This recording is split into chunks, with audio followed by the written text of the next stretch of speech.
Our correspondent in Hong Kong, Oliver Farry, is standing by for us. Oliver, what do we know so far about this arrest? Well, Chow Hang Tung was arrested at about 7:40 a.m. this morning outside her office building in central Hong Kong. Police sources indicate that she is arrested under the Public Order Ordinance, which has been used to convict quite a lot of pro-democracy activists and lawmakers over the past year. She's probably going to be charged with promoting unauthorised assembly.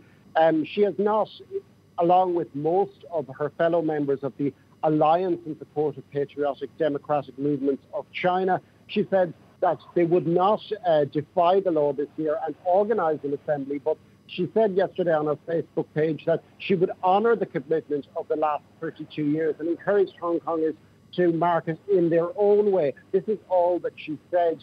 But she has also said in interviews over the past week or so that she expects to go to prison for her activism. So this is obviously intended as a chilling effect ahead of tonight. Now, normally this anniversary on June 4th draws massive crowds in Hong Kong. How has it changed over the past couple of years? Well, the actual vigil itself started spontaneously in 1989, and it has ebbed and flowed over the years. Certainly, the older generation identify a little bit more with the student protesters of that year. In fact, some of them, such as Wu Chuan, who is now in prison, was actually present at Tiananmen Square himself. The younger generation have grown apart from China in that time, and they have not particularly been identified with it so much. The crowds have fallen over the last few years, but they did get a big boost in 2019, which was one of the largest crowds ever to flock to Victoria Park.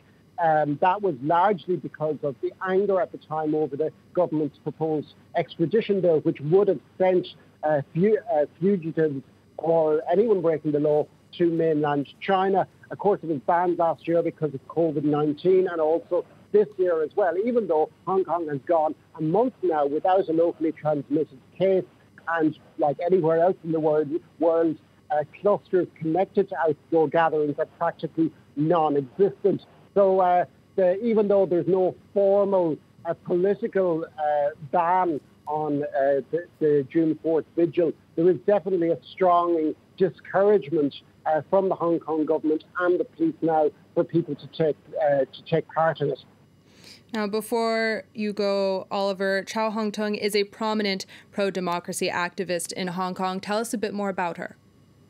Well, she's prominent, and also until this morning was rather unique in still being in Hong Kong and not in prison, because most people are either exiled or locked up, most of those prominent ones. She's a barrister. I don't know her exact age, but she is in her 30s.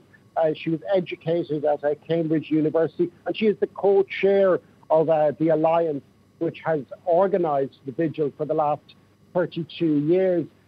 Two of the main figures behind the Alliance, Wu Chuan and Albert Ho, are currently in prison. They've been sentenced to more than a year for illegal assembly related to the protests in 2019.